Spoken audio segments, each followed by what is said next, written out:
예, 우리가 종종 그 장례 예배에 참석할 때, 그 푸른 그 언덕, 잔디 위에 먼저 고인이 된 분들의 그 비석을 보게 됩니다. 그 비석에는 그 돌아가신 분의 이름과 함께 그 밑에는 괄호로 언제 태어나서 또 언제 고인이 되었는지 그 연도가 기록이 되어 있습니다. 저는 그 비석의 그 연도를 보면서 그분의 물론 나이도 이렇게 생각해보고 또 어떤 인생을 사셨을까 이런 생각을 하곤 합니다. 그러면서도 또 언젠가는 나도 바로 이렇게 비석에 연도가 기록되겠구나 그런 생각도 이제 하게 되는데요. 물론 이제 인생을 이렇게 단순히 우리가 숫자로서 이렇게 정의할 수는 없습니다. 그러나 사람은 그렇게 그 한정된 시간 속에 살 수밖에 없는 존재라는 생각을 갖습니다. 그런데 주님께서는 오늘 말씀 속에서 인생을 향해서 영생의 길을 알려주십니다. 너무나도 놀라운 소식이죠.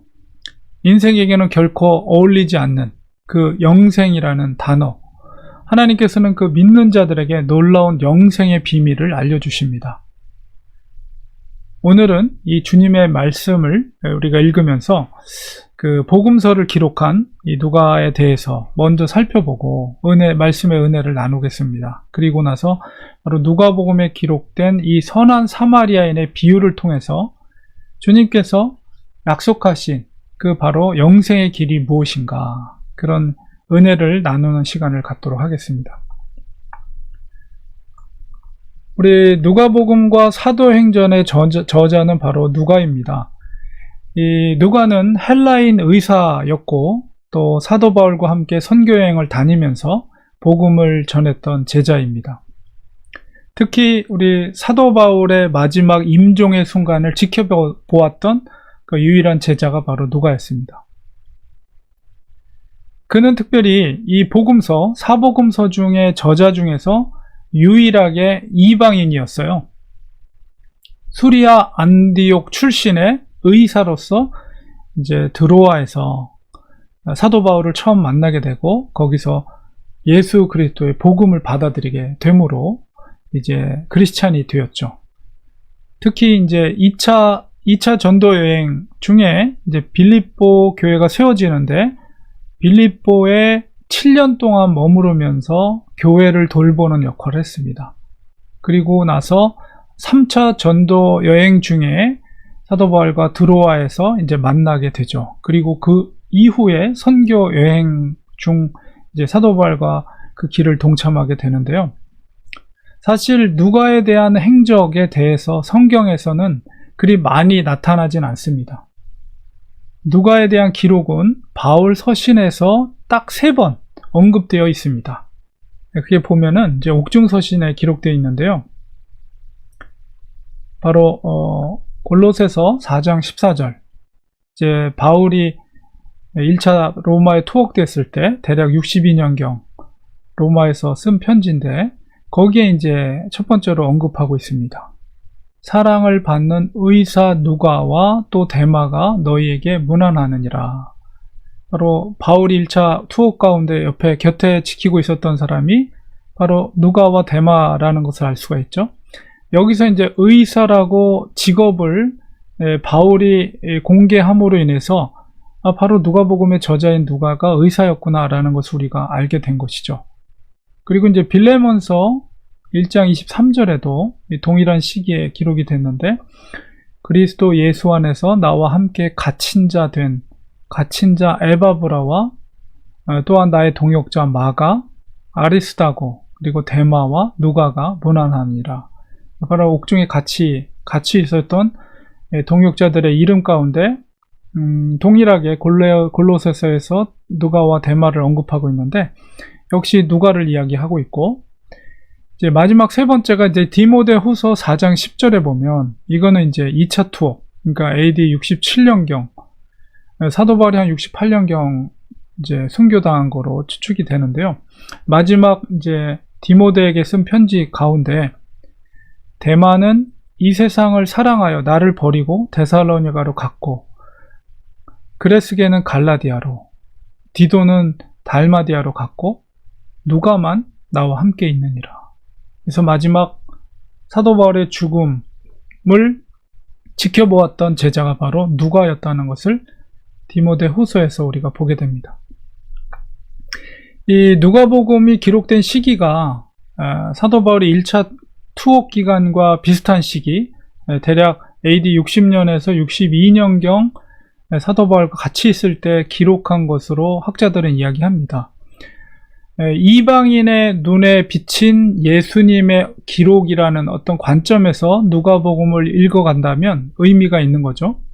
그래서 누가복음은 우리 다른 복음서에 비해서 독특한 관점이 있는데, 그건 뭐냐면 사회적 약자에 대한 주님의 사랑을 잘 기록하고 있다는 거예요. 특히 이제 복음서에, 그렇기 때문에 사복음서에 이제 여성에 관련된 이야기들이 12가지가 기록이 되어 있는데요. 그 중에서 9명의 여성에 대한 기록이 누가복음에 기록되어 있습니다. 그런 사회적 약자에 대한 기록이 많이 담겨져 있고, 무엇보다도 누가는 예수님을, 가난한 이웃을 동정하시는 예수님의 모습으로 그리고 있어요. 특별히 잃어버린 양을 찾으시는 목자의 심정, 동정심이 많으신 목자의 모습으로 누가는 예수님을 그리고 있습니다. 왜 그럴까요? 우리가 곰곰이 생각해 보면 그것은 바로 누가가 이방인이기 때문에 소외된 자들, 그리고 또한 그가 의사로서 어린이나 연약한 여인들, 여성들에게 그의 의술로 그들을 치료해주는 의사의 마음을 누가가 갖고 있었기 때문입니다. 그래서 누가복음을 보통 여성의 복음 혹은 가난하고 소외된 자들의 복음서라고 이렇게 불려집니다. 누가는 헬라인으로서 아주 뛰어난 학식과 저술의 능력을 가지고 있었기 때문에 우리가 그의 자료 속에서 초대교회를 이해하는 데 있어서 아주 중요한 자료로 성경에 남겨지도록 하였습니다. 그러면서 그는 또한 자기 자신은 철저히 숨기고 객관적인 자료들을 중심으로 해서 이 누가복음과 사도행전을 기록하였습니다. 그리고 이제 누가복음에는 또한 다른 복음서에는 발견할 수 없는 귀한 내용들이 많이 담겨져 있는데요. 예를 들면 이제 세례 요한과 예수님의 탄생 고지라든가, 그리고 마리아와 사가랴, 시몬의 노래라든가, 또 베들레헴 여관의 어떤 만원 사례, 그리고 목자들에게 나타난 천사들의 이야기, 아기를 찾아온 목자들의 이야기. 그러니까는 목자들, 아주 비천한 자들이죠. 그런 관점에서 이제 누가가 기록되어 있고, 또한 이제 자기를 죽이고자 하는 자들을 위해서 예수님께서 용서의 기도를 하는 내용이라든가, 혹은 강도에게 확신을 주는 어떤 말씀, 그리고 엠마오 도상에 슬프게 엠마오로 가는 그 두 제자에게 부활하신 예수님이 나타난 부활의 예수님, 그리고 선한 사마리아인의 비유, 탕자의 비유, 부자와 나사라의 비유, 또 바리새인과 세리의 비유, 이런 놀라운 사건들, 놀라운 그 기록들이 누가복음에만 기록되어 있습니다. 바로 이런 것은 바로 의사 누가가 그 탁월한 어떤 필체와 철저하게 준비된 자료들을 바탕으로 해서 그 내용이 기록되었기 때문에 그렇습니다. 사도행전의 기록도 보면 자기 자신을 드러내지 않고, 또 그리고 가장 가까이에서 보좌했던 그 사도 바울에 대해서도 다른 사도와 비교해서 결코 아주 우월하게 기록하지 않고 아주 객관적으로 기록하려고 노력을 했어요. 그러한 그의 노력의 결과가 오늘날 우리가 초대교회를 이해하는 데 있어서 너무나 중요한 자료로 남게 된 것입니다. 오늘 읽었던 이 선한 사마리아인의 비유도 얼마나 쉽고도 아주 현실적인 이야기로 우리에게 쉽게 전달이 되는지 모릅니다. 오늘 말씀은 바로 주님을 시험하기 위해 찾아온 율법 선생이 주님께 묻는 장면으로부터 시작이 되는데요.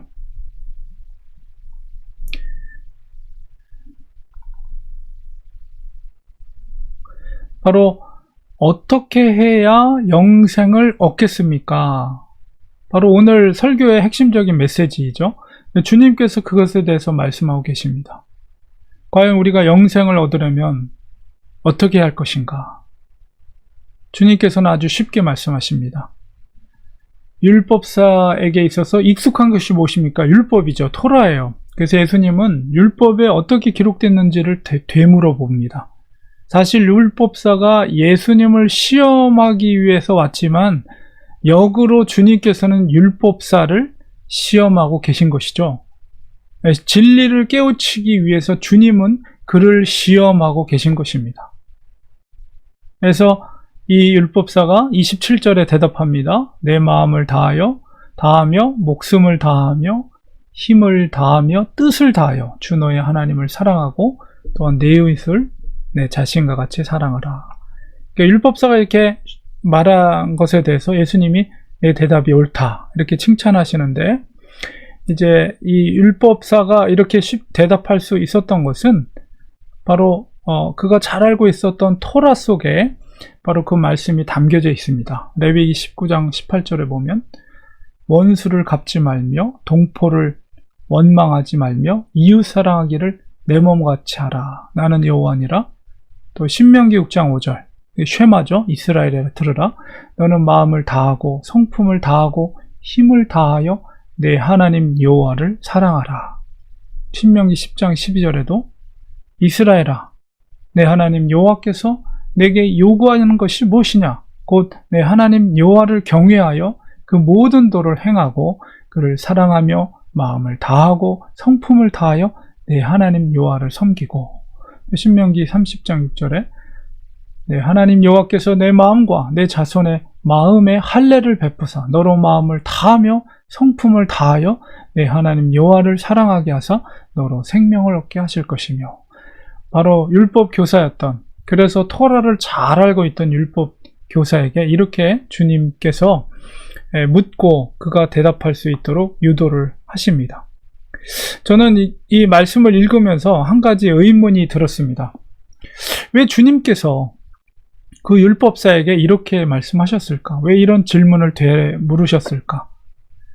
우리 다른 제자들에게 하신 것처럼 모든 것을 버리고 나를 쫓으라 이런 말씀을 하시든가, 그러니까 영생을 얻기 위해서 수가성 여인에게서처럼 내가 생명의 물이니 나를 믿는 자는 영원히 살리라 이렇게 말씀하지 않으시고 구약의 토라에 기록된 것을 그가 기억나게 하고 대답하게 하셨을까, 이런 생각을 저 스스로가 한번 해봤습니다.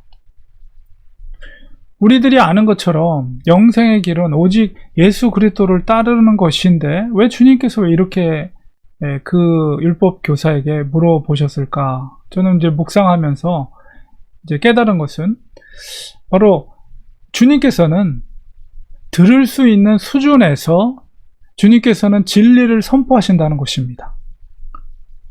율법사는 지금 예수님을 시험하기 위한 어떤 부정적인 의도에서 찾아온 것이죠. 진심으로 진리를 찾기 위해서 온 것이 아닙니다. 그렇기 때문에 예수님께서는 그의 입장에서, 그의 그 위치에서 진리를 깨달을 수 있도록 질문을 유도하신 것입니다. 결국 주님께서는 율법을 통해서 그에게 깨달음을, 그러니까 영생을 이루는 길을 깨닫게 하시려는 것인데, 결국 율법의 완성은 뭐냐? 그것은 사랑이죠. 바로 그 사랑을 전하기 위해서 그에게 그렇게 접근하신 것이에요. 그리고 율법의 참된 의미를 깨닫게 하기 위해서 바로 주님은 의도적으로 그에게 그렇게 질문을 던진 것입니다. 우리가 이 원리는 오늘날 우리에게도 동일하게 적용되는 것입니다. 우리가 정말 예수 그리스도를 통해서 영생에 이룰 수 있음을 알고 있다면 근본적으로 하나님을 진심으로 사랑할 때 그것이 이루어지는 것입니다. 우리가 예수님을 정말 구주로 영접한다는 것은 하나님을 위해서 우리의 모든 마음과 성품과 힘을 다해, 그리고 목숨을 다해서 하나님을 사랑하는 것이죠. 물론 그 믿음이라는 것은 하나님께서 주신 선물입니다. 그 하나님을 위해서 모든 마음과 성품과 힘을 다해서, 목숨을 다해서 그것을 사랑할 때 그것이 진정 믿는 자라고 할 수가 있는 거죠. 하나님을 믿는 자라면 무엇보다도 독생자를 죽기까지 하며 우리에게 보내주신 그 하나님의 그 사랑을 생각하며 하나님을 사랑할 수밖에 없는 것입니다.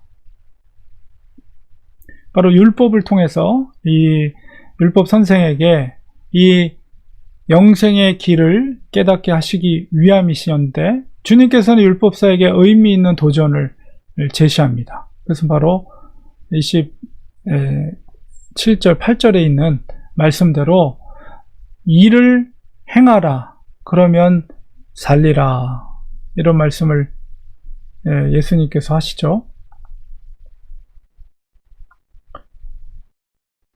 이 말씀 속에는 너가 그렇게 행하고 있지 않다는 주님의 의도가 숨겨져 있는 것입니다. 율법을 아는 것에서 머물러서는 절대 영생에 이룰 수 없고 반드시 이를 행할 때 살 것이다 라는 강력한 메시지가 담겨져 있는 거예요. 진심으로 하나님을 사랑한다면 우리는 주를 위해서 시간을 바쳐야 되고, 또 주를 위해서 물질을 바쳐야 되고, 주를 위해서 헌신해야 합니다. 하나님을 사랑한다고 하면서 헌신하지 않는다면 그것은 거짓된 믿음이며 거짓된 지식입니다. 율법은 아는 것이 아니라 바로 행하는 것임을 주님께서 분명하게 이 말씀을 통해서 선포하고 계시는 것이에요. 주님의 이 강한 말씀 앞에 율법사는 두 번째 질문을 던짐으로써 그의 어떤 연약함, 부끄러움을 숨기게 되는데요. 10장 29절에 이 사람이 자기를 옳게 보이려고 예수께 여짜오되 그러면 내 이웃이 누구이니까, 이렇게 질문을 다시 예수님께 던집니다. 여기서 자기를 옳게 보이려고 질문을 했다는 의미는 이웃에 대한 사랑과는 관계없이 그는 율법에 정해진 대로 이웃들에게 선한 일을 했다라고 스스로가 이제 여기고 있는 겁니다. 그래서 자기 의를 드러내고 주님으로부터 영생을 받을 수 있는 자격이 자기에게 있다는 것을 은근히 듣고자 하는 의도된 질문이라고 볼 수가 있어요. 예수님께서는 그의 질문을 들으시고 즉각적으로 30절에 보면 바로 선한 사마리아인의 비유를 들려주십니다. 30절에 어떤 사람이 예루살렘에서 여리고로 내려가다가 강도를 만났다. 그래서 강도들이 그 사람의 옷을 벗기고 때려서 거의 죽은 것을 버려두고 강도들이 떠났어요. 자, 여러분, 그 예루살렘에서 여리고로 내려가는 그 길이 지금 뒤에 보이는 배경 가운데 나타나고 있는데요. 바로 이 길이 바로 예루살렘에서 여리고로 내려가는 길입니다. 굉장히 험준하고요. 그 길을 보면 그 항공에서 본 그 길을 우리가 보면 예루살렘이 바로 서쪽에 있고 여리고가 동쪽에 있죠. 그래서 여리고에서 이렇게 올라오는 길이 굉장히 험한 산길이라는 것을 보게 되고, 물론 중간에 거기 선한 사마리아인 사람의 여관이라는 곳이 추후에 이제 생겨났는데 지금 뭐 박물관이 있다고 그래요, 그 자리에. 어쨌든 중간 지점에 그런 곳이 있고요. 이것이 평면도로 봤을 때도 굉장히 울퉁불퉁한 길이지만 또 측면으로 이것을 보게 되면 이 예루살렘은 굉장히 해발 1000m에 해당되는 고지대에 있었고, 여리고는 거의 뭐 햇빛 해수면과 같은 위치. 그래서 예루살렘에서 여리고로 내려가려고 하면 대략 한 직선거리로 22km가 되는데 산길로 하면 1.5배가 되겠죠. 그래서 굉장히 험한 길이에요, 이 길이, 내려가는 길이. 그래서 그 길에 당시에 막 강도들이 많이 곳곳에 이제 석회질로 된 그런 동굴들이 많이 있기 때문에 그런 동굴마다 강도들이 숨어서 그 길을 지나가는 사람들의 어떤 물질들을 훔치고 강도짓을 했던 그런 곳이 험한 길입니다. 바로 이곳에서 그 강도 만난 그 이웃에 대해서 예수님께서 비유로 말씀하고 계신 것입니다. 그래서 예수님께서 말씀을 통해서 그 비유의 말씀을 하고 있습니다. 바로 우리 제사장이 길을 내려가다가 이 강도 맞은 자를 만났지만 그냥 지나가 버리고, 32절에 보니까 레위 사람이 지나가다가 그곳에 이르러 그를 보고 그냥 피해서 지나가 버려요. 근데 이제 세 번째로 사마리아 사람이 여행 중에 그를 보고 불쌍히 여겨서 그를 도와주는 그런 모습을 우리가 보게 됩니다. 이 예수님께서 이 비유 속에서 의도적으로 이 사마리아인과 대비해서 제사장과 레위인을 등장시킵니다. 제사장과 레위인은 종교인들이죠. 제사장은 백성들을 대표해서 제사를 드리는 제사장의 역할을 했고, 레위인은 12지파 중에서 특별히 하나님께서 선별해서 그 성막에서, 성전에서 제사장을 돕는 역할을 하는 종교인이었단 말이에요. 종교인들이 이 거룩함을 상징하고 또 선을 행하는 직분자들입니다. 반면에 이 사마리아인은 불경건한 자들을 대표하는 사람입니다. 역사적으로 볼 때 사마리아 지역은 북쪽 이스라엘의 수도였고, 그 다음에 역사적으로도 아수르나 바벨론이 다른 민족들을 그 지역에다가 정착해서 살게 하므로 그 제국을 통일하는 그 통일 정책 가운데 피를 섞이는 그런 정책들을 했는데, 바로 그 사마리아 지역이 바로 그런 지역이에요. 그래서 유다인들은 이 사마리아 사람들을 거의 뭐 이방인을 지나쳐서 거의 짐승과 동일한 그런 아주 악한 사람들로 취급을 하는 그런 역사적인 배경을 갖고 있습니다. 그런데 그 이야기 속에서 등장하는 인물들의 행동을 보면 너무나도 상반된 결과를 보게 됩니다.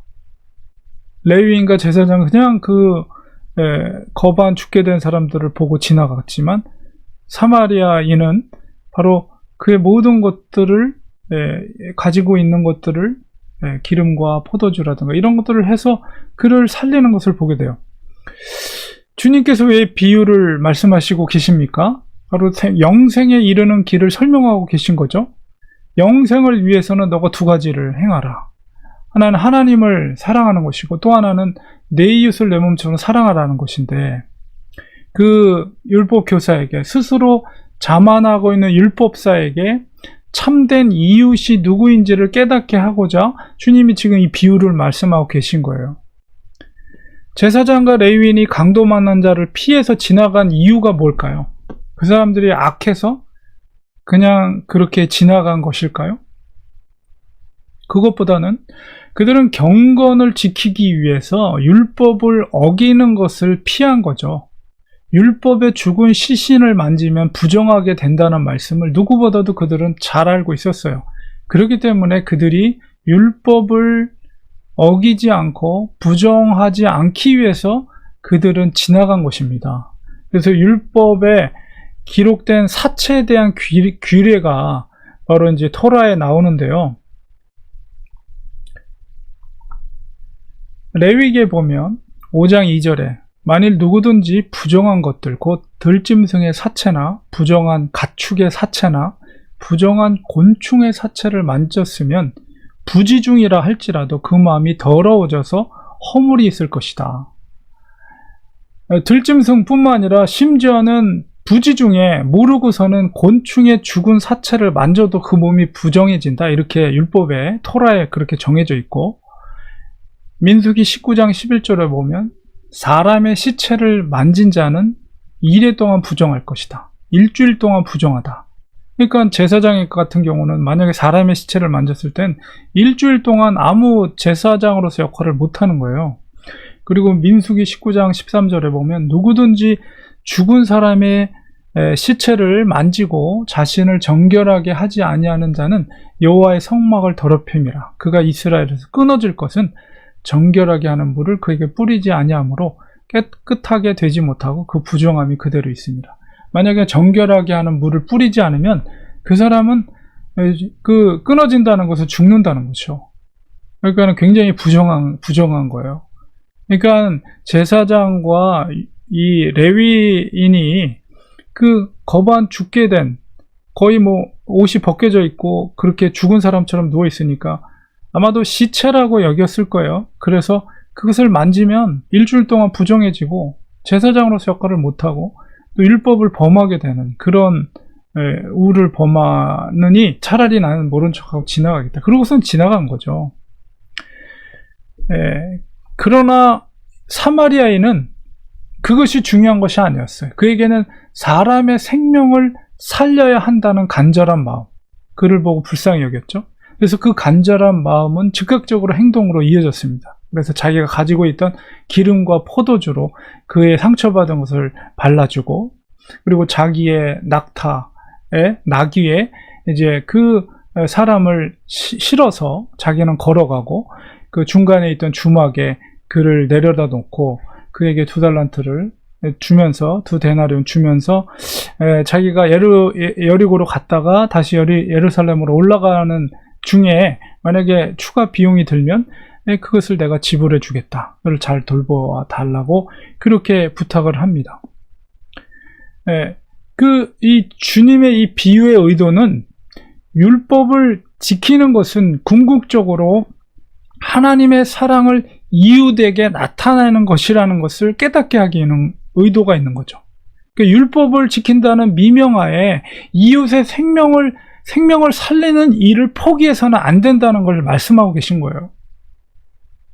주님은 율법을 폐하기 위해서 오신 것이 아니고 바로 율법을 완성을 이루기 위해 오신 분이다. 주님이 친히 말씀하셨거든요. 그 의미는 뭐예요?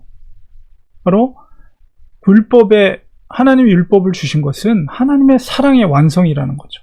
그래서 주님께서 뭐라고 말씀하시냐면, 사람이 안식을 위해 있는 것이 아니라 안식이 사람을 위해 있는 것이다 라고 하시면서, 하나님께서는 율법을 주신 원래 의도가 무엇인가를 주님이 곳곳마다 공생의 기간 동안에 말씀하셨어요.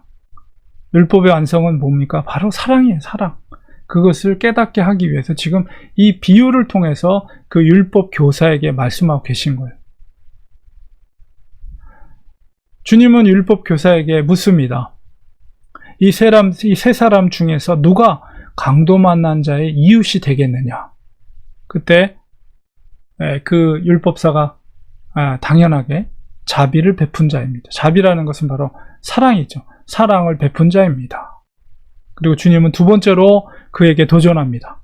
가서 너도 이와 같이 하라.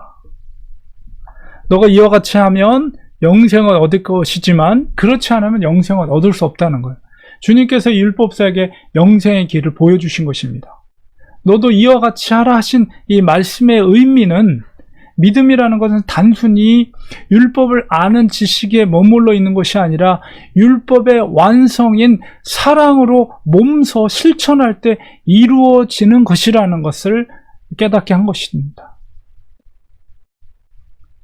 우리가 11장, 누가복음 11장에 가면 주님께서 이 거짓된 율법 교사들에 대해서 아주 신랄하게 비판하는 내용이 있거든요. 바로 누가복음 11장 46절에 있습니다. 그 말씀을 보면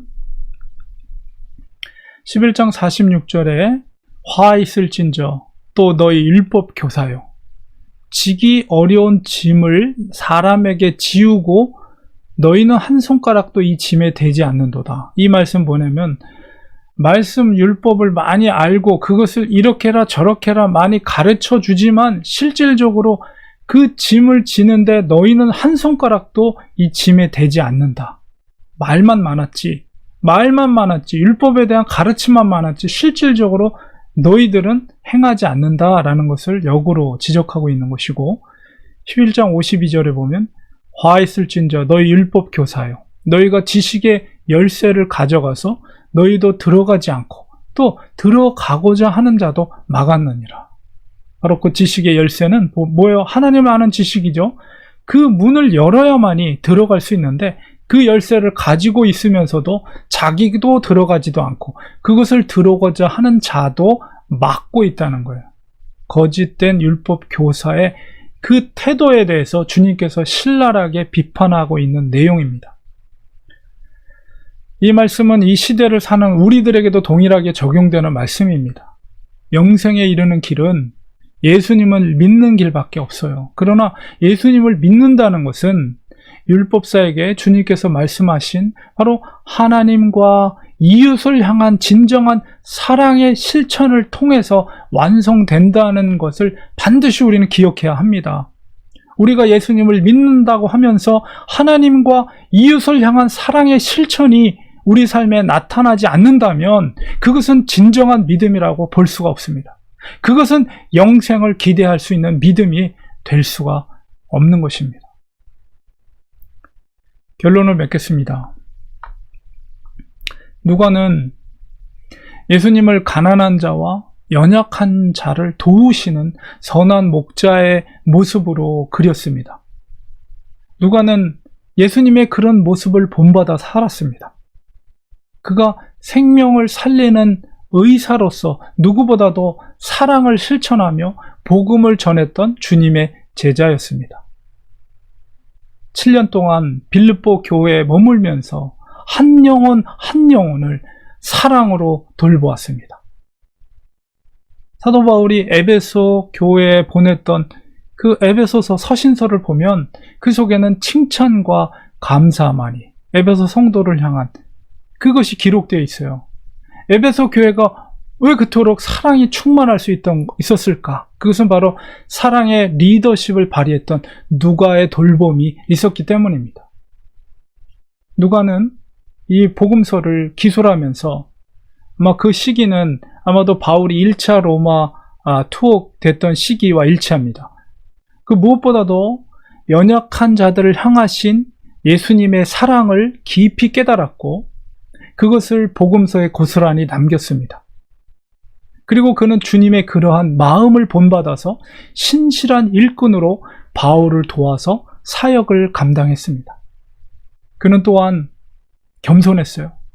그의 저서인 누가복음이나 사도행전에는 자기 자신에 대한 자랑이나 흔적은 거의 찾아볼 수 없습니다. 바울의 마지막 서신서에서 대만은 세상을 사랑해서 그를 떠났지만 누가만이 함께하고 있다라고 기록하고 있어요. 육체의 가시, 사단의 사자와 같은 고통스러운 질병을 가지고 있었던 바울에게 있어서 누가는 정말 하나님이 보내주신 천사와 같은 존재였습니다. 누가는 그렇게 사도 바울의 참된 이웃이 되어 주었습니다. 누가는 자기가 가지고 있었던 모든 그 재능과 힘을 다해서 주님의 영광만을 위해서 구했습니다. 바울과 상호간의 신의와 충성을 다했습니다. 영생의 길은 이렇게 마음을 다해서 뜻을 다해 목숨을 다해 하나님을 사랑하는 것입니다. 그것은 바로 의사였던 누가처럼 겸손한 마음으로 자기의 재능과 힘을 다해 하나님의 영광을 위해 헌신하는 것입니다. 또한 이웃을 내 몸처럼 사랑하는 것입니다. 우리가 영생을 꿈꾸는 제자들이라면 주님의 이 가르침을 기쁨으로 순종해야 합니다. 사도 바울과 누가의 그 심령 속에 있었던 하나님의 사랑의 마음을 우리는 가져야 합니다. 날마다 하나님 앞에 그 사랑을 고백하시기 바랍니다. 죽는 그날까지 충성을 다하고 그 사랑으로 이웃을 사랑하시기 바랍니다. 이웃사랑은 반드시 자기의 것을 드리는 헌신이 있어야 합니다. 내가 가진 것으로 이웃을 위해 헌신할 때 그것이 참된 믿음이며 영생을 이루게 하는 믿음입니다. 주님께서는 바로 우리에게 그 믿음을 원하십니다. 우리의 모든 것을 다해 하나님을 사랑하시기 바랍니다. 바로 그것이 영생에 이르는 길입니다. 기도하겠습니다. 하나님 아버지, 주님께서 선한 사마리아인의 비유를 통해서 율법 교사에게 영생에 이르는 길이 무엇인가를 깨닫게 해 주셨습니다. 율법의 완성으로 사랑을 이루신 주님, 우리도 정말 하나님을 사랑한다면 우리의 마음과 뜻과 정성과 생명을 다해 하나님을 위해 헌신할 수 있는 저희들이 되게 하시고, 그 헌신의 열매가 이웃 사랑의 열매로 나타날 수 있도록 도와주셔서 우리의 믿음이 하나님이 기뻐하시는 영생이 이루는 믿음이 될 수 있도록 도와주시옵소서. 예수님의 이름으로 기도리옵나이다. 아멘.